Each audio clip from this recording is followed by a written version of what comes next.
안녕하세요. 드라마를 특파보는 잼잼 리뷰입니다. 정연이 사회 백도행은 고부장이 극단 돈을 빼서 노름판에 드나드는 것 같다고 의심을 했습니다. 고대일은 메랑 국극단의 수입과 지출을 관리하고 있는 회계부 부장인데요. 정연이가 다방에서 일을 하고 노래를 했다는 연유로 극단에서 쫓겨나자 백도행은 서해랑에게 연구생들에게 주는 용돈이 부족하기 때문에 정연이 말고 다른 연구생들도 밖에서 일을 하고 있다며 연습 시간도 부족한데 밖에서 돈을 버는 건 애들이 한창 멋부리고 꾸밀 나이라서가 아니라 연구생들이 받는 용돈을 몇 주치 모아봤자 겨우 커피 한 잔 값 정도밖에 되지 않기 때문이라고 근본적인 이유를 짚었습니다. 백도행은 서해랑에게 고부장이 극단 돈을 빼서 노름판에 드나드는 것 같으니 장부를 확인해 연구생들에게 주는 용돈을 올려줘야 한다고 단장님께 말하는 게 어떨지 의논을 했는데요. 이에 서해랑은 당장님이 안 그래도 정연이 때문에 화나 계신데 괜히 얘기를 꺼냈다가 본전도 못 찾을 테니 자신이 단장님 기분 봐서 적당한 때에 잘 말씀드리겠다며 백도행을 말렸죠. 그리고는 바로 고부장을 만나 노름판에 드나드는 것을 적당히 하라고 경고했습니다. 이상하다고 눈치챈 애가 있다면서요. 이건 서해랑이 고부장이 횡령을 하고 있다는 것을 알고 있으나 눈 감아주고 있다거나 아니면 함께 횡령을 하고 있다는 것을 증명하는 대화 내용이었죠. 특히 단장님 귀에 들어가지 않도록 당분간 몸을 좀 사리고 연구생 애들 용돈을 올려줘서 사업부 장부 뒤져보잔 소리 나오지 않게 하라고 행동거지 단속을 했는데요. 이에 고부장은 연구생 애들 먹여주고 재워주고 입혀주고 하면 됐지 뭘 또 얼마나 용돈을 줘야 하냐고 투덜대면서도 해랑이한테 불똥 안 튀게 잘할 테니 마음을 놓으라고 했습니다. 이후 백도행이 고대일의 횡령을 눈치챔으로써 서해랑은 백도행에게 누명을 씌워 메랑 국극단에서 쫓아내는데요.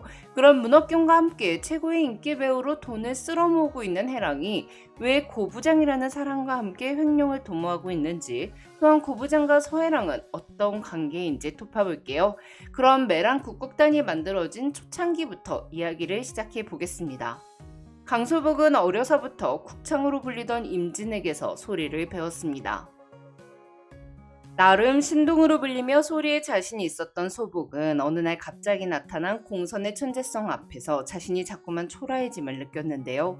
그렇게 소복은 자신에게 열패감과 절망을 안겨준 공선을 미워했지만 공선의 추월만정을 듣고 눈물을 흘린 그날 이후 더 이상 공선을 미워할 수 없었어요. 이후 둘은 절친한 사이가 됐지만 어느 날 목소리를 잃은 공선은 소복의 옆에서 떠나갔고 소복은 혼자서 예인의 길을 걸어갔죠.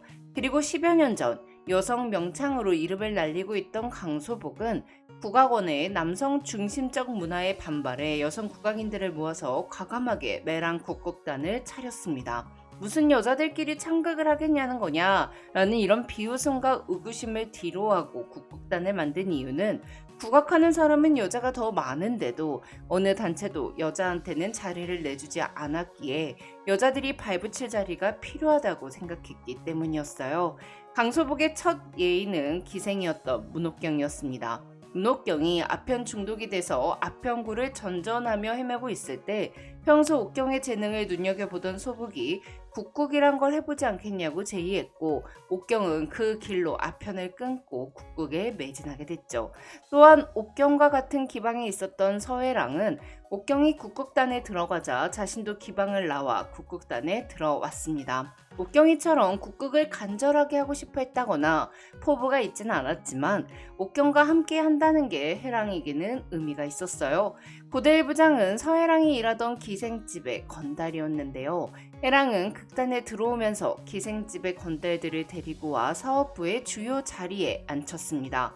종로 깡패들이 다른 국극단은 술상 내와라 표 내놔라 난장판을 쳤지만 서해랑이 데리고 온 건달들 덕분에 종로 깡패들은 메란에는 발끝도 못 걸쳤죠.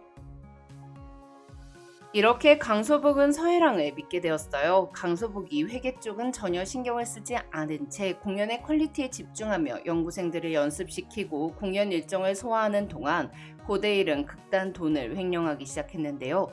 극장 측에서는 여성 국극단의 공연이 수입이 좋았기에 메랑 국극단의 인기 공연들을 자신의 극장에서 올리게 하고자 했습니다.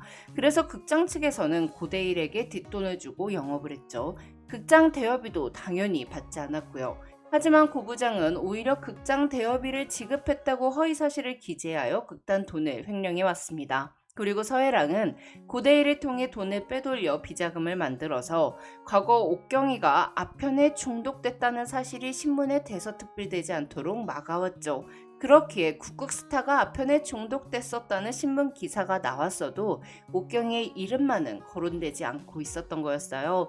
또한 서해랑은 고대일을 이용해 문옥경에게 사람을 붙여 일거수일투족을 감시하고 매일 아침 보고를 받고 있었습니다. 문옥경이 국국의 재미를 잃어가고 있다는 것에 불안을 느끼고 있었거든요. 그렇게 표면적으로는 서해랑이 고대일의 우위에 있으면서 이용하는 것처럼 보였는데요. 하지만 사실은 고대일이 서해랑에게 사기를 치고 있었죠. 해랑의 딸 은재의 친부는 서해랑에게 은재를 키우고 싶다면 자신의 도박 빚을 다 갚아달라며 매달 고대일을 통해 돈을 요구해왔고, 해랑은 그렇게 매달 은재 아빠에게 주는 돈을 고대일에게 전했습니다. 하지만 은재의 친부가 서해랑에게 돈을 뜯어내려 했다는 것은 고대일의 거짓말이었죠. 6년 전 은재의 친부는 도박빚 때문에 빚쟁이들에게 쫓겨 오사카로 밀항하면서 서해랑에게 밀항선을 구했으니 함께 일본으로 가자고 전보를 줬어요. 부자로 살게 해주진 못하겠지만 오사카에서 은재와 함께 셋이서 행복하게 살고 싶다고 말이죠. 하지만 고대일은 이 정보를 가로채 서해랑에게 전달하지 않고 서해랑에게 은재의 친부가 해랑이 은재를 키우고 싶다면 도박빚을 대신 갚으라고 협박했다고 거짓말을 했습니다. 이에 서해랑은 사랑하는 남자에게 버림받았다고 생각하며 함께 국극을 하던 옥경에게 더 집착을 해왔던 것이었죠.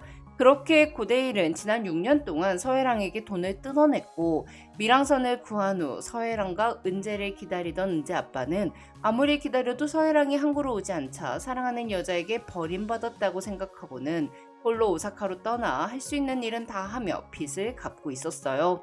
물론 서해랑이 고부장에게 준 돈은 단 한 푼도 받지 못했고요. 한편 백도행은 고부장의 비리에 대해 단장에게 말하지 말라는 서해랑의 말을 들었음에도 불구하고 사업부의 장부를 보기 위해 서류를 보관하는 창고를 뒤지다가 금괴를 발견합니다. 이 금괴는 고대일이 횡령한 돈으로 몰래 모아둔 것이었는데요. 백도행은 금괴의 주인을 찾기 위해 창고를 지켜보다가 고부장의 심부름으로 창고에 금괴를 가지러 온 사업부의 호균이라는 직원을 잡습니다. 이때 백도행은 서해랑의 귀에 들어가면 큰일 난다는 호균의 혼잣말을 듣게 되는데요. 도행은 해랑을 의심하기 싫었습니다. 매랑 국극단 초창기 단원이자 소복의 조카인 백도행은 옥경이와 해랑이가 바쁠 때 은재를 돌봐줄 정도로 친밀한 관계를 갖고 있었거든요. 그렇기에 도행은 해랑을 의심하지 않고 고대일과 직접 단판을 지으려고 하죠.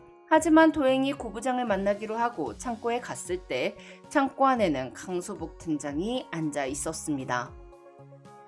도행은 소복에게 금괴를 건네며 사업부의 꼬맹이가 훔치다 걸린 물건인데 쓰지도 않은 극장 대여료, 불필요한 비품비, 그렇게 빼돌린 돈이 이런 금괴로 몇 개는 될 거라고, 그러니 사업부를 조사해야 한다고 말하죠.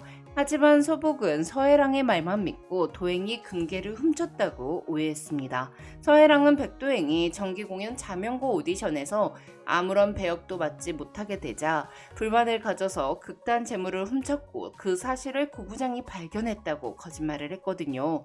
소복은 도행이 금부치에 관심이 없다는 것을 알고 있었기에 처음에는 해랑의 말을 믿지 않았어요.